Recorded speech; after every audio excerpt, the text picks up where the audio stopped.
Well, Mass Effect 3 is finally here, the conclusion to one of the best science fiction action RPGs in recent video game history. Fans have been eagerly awaiting this title with bated breath, and if past games are any indication, then Mass Effect 3 will surely be an early contender for Game of the Year. So without further ado, here are the top 15 reasons why Mass Effect 3 is out of this world.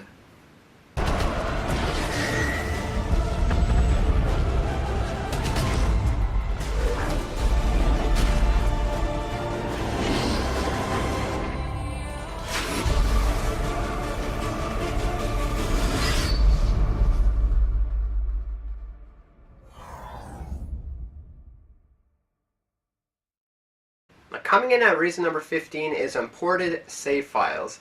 As with previous games, players with save files for Mass Effect or Mass Effect 2 will be given the option of importing them into Mass Effect 3. If a saved file is imported, over 1,000 variables will be pulled that will help shape how the final chapter of the trilogy is played out. However, imported characters' appearance and class will be changeable, with more features and hairstyles included in the character creator than in the previous game, Mass Effect 2. Now, coming in at reason number 14 is the science fiction aspects of Mass Effect 3.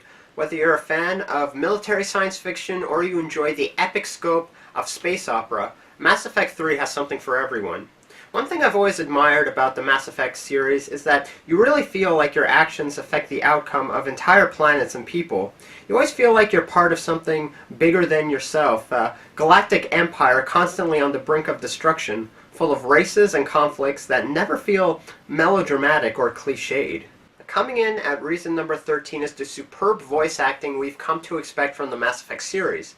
Commander Shepard will once again be voiced by Mark Mayer, who will be playing the male Shepard, and Jennifer Hale, who will be playing the female Shepard. Similarly, many notable A-list actors are returning to Mass Effect 3, including Yvonne Strahovski as Miranda, Tricia Helfer as Edie, Seth Green as Joker, Martin Sheen as the Elusive Man, and Keith David as Admiral David Anderson. It's also been confirmed that newcomers to the cast include Freddie Prinze Jr. playing James Vega, and IGN correspondent Jessica Chobot playing Diana Allers, both of whom are welcome additions to Mass Effect 3. Coming in at reason number 12 is the refined combat system. The combat system in Mass Effect 3 has been significantly tweaked to include an improved cover system, more options for moving in and around the battlefield, instant melee kills, more conventional grenades, and improved artificial intelligence. There are also additional options for moving around the battlefield, such as a refined sprint capability, combat rolling, and the use of climbable ladders. Also, players can blind fire from behind cover positions and will no longer have to slide into cover, then hop over objects. Coming in at reason number 11 is the musical score for the game. Mass Effect 3's musical score is composed by Clint Mansell, who's composed such films as Requiem for a Dream, Black Swan, The Wrestler, and most recently Moon. Now, if there's one thing people who've never played a Mass Effect game should know, it's that nothing is ever small in this series. Everything is epic and sweeping, from its settings to its narrative. So it only makes sense to have an epic score to accompany it. Personally, I can't wait to see the final product once this game is released to market. Coming in at reason number 10 is the fact that Mass Effect 3 is a conclusion to the trilogy. I'll be honest with you. When BioWare first announced that Mass Effect 3 would encompass 3 games more than 6 years ago, I'll admit I was skeptical.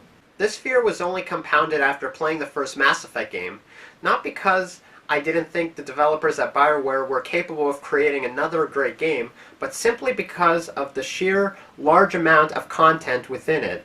Thankfully, with the arrival of Mass Effect 3, players can put those fears to rest and enjoy what's sure to be the conclusion to one of the best video game franchises in history. Now, coming in at reason number 9 is the graphics. Mass Effect 3 will utilize the Unreal Engine 3, as did the first 2 games, and I think it goes without saying that the graphics in this game will look spectacular. Even though it's been more than 6 years since the original Mass Effect, it's still amazing how much these galactic vistas still manage to take our breath away. And the conclusion of this trilogy, I'm sure, will be no exception. Coming in at reason number 8 is multiplayer co-op. Mass Effect 3 will offer a multiplayer co-op mode called Galaxy at War.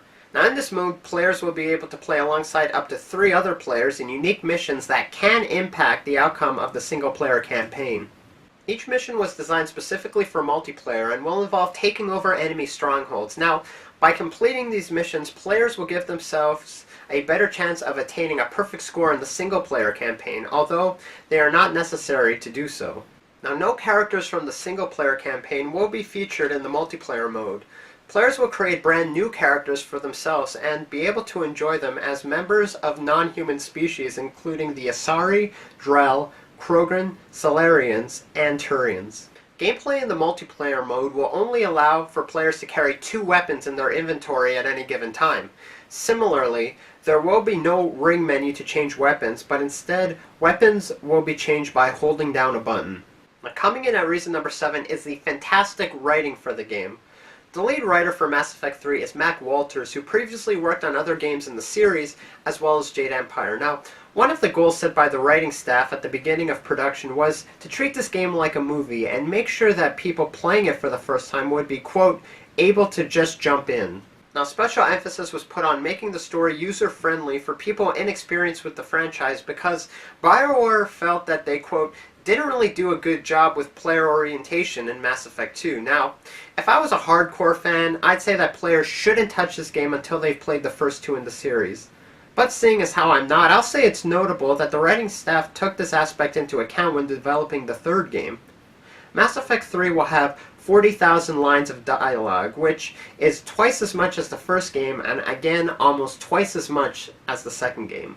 Now, coming in at reason number 6 is the new weapon mods for the game. Now, while not much is known as of late about this aspect of the game, we do know that players will be able to customize their weapons with different scopes, sights, barrels, and ammo types. There will be 25 weapon mods in total, 5 per weapon type, and each of these will have multiple power levels for players to collect and upgrade. Now, coming in at reason number 5 is the different campaign modes within the game. Now, Mass Effect 3 will have 3 preset campaign modes: Action Mode, Story Mode, and RPG Mode. In Action Mode, conversations will have automatic replies and a normal combat difficulty, while in Story Mode, conversations will have manual replies and a minimal combat difficulty. In RPG mode, conversations will have manual replies and a normal combat difficulty, the last mode being the most recognizable of the typical Mass Effect experience. Overall, the RPG elements in the game have been improved over those of Mass Effect 2 with a more detailed leveling system and increased weapon customizations. Now, to level up characters, players will have skills that start along a single path, but then eventually splinter into 2 branches where they can select only one upgrade or the other, along with a sequence of possibilities. Which brings me to my next point. Now, coming in at reason number 4 is the game's morality system. Mass Effect's morality has always been based on giving points as a paragon for choosing more diplomatic military actions, or as a renegade for taking a more ruthless, take-no-prisoners approach. Dialogue has always been central to Mass Effect's morality system. However, unlike in previous BioWare titles, emphasis on becoming a purely good or purely evil character is lessened in this game, while the story is still affected by the player's overall choices. As always, BioWare intended the system to allow the game to feel more cinematic and to free players from having to read large amounts of dialogue. And hopefully, these changes to Mass Effect 3 will be a welcome breath of fresh air along the other 2 previous games. Now, coming in at reason number 3 is increased difficulty.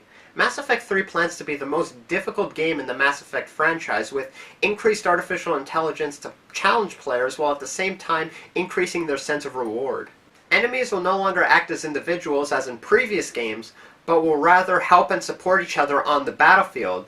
Now, some of these enemies include, and I'm just going to read them off quickly here, a 15-foot tall Cerberus mech, assault troopers, ninja-style shock troops, as well as Reaperized husks of all races, and Reaper ships ranging from 500 meters to 2 kilometers long, only adding to the game's already epic sense of quality. Now, coming in at reason number 2 is downloadable content. As in previous games, players will get to experience extra gameplay in the way of downloadable content that may or may not be tied to the game's main storyline. Now, the first DLC mission from Ashes will give players a Prothean squad mate and lets them revisit the original Mass Effect world of Eden Prime. It will be available as a free incentive to those who pre-ordered the N7 Collector's Edition, but for those who didn't, it will cost $10 or the equivalent of 800 Microsoft points. It should also be noted that this DLC content will be available on the date of the game's release. And coming in at reason number 1 is Earth. In my opinion, this is the single greatest addition players have been waiting for since the original Mass Effect. By waiting to show Earth until the final iteration in the series, anticipation for this big reveal has only been increasing. Now, we do know that Earth won't be the main setting of the game, but will rather run alongside the Solarian homeworld, the Turian homeworld, the Asari homeworld, and a human mining base within a Martian crater. While not the game's central focus, this is what many players have been waiting for since Mass Effect was first announced 6 years ago, and I can't wait to see what BioWare has in store for us. As always, I'm the Millennium Gamer, signing off.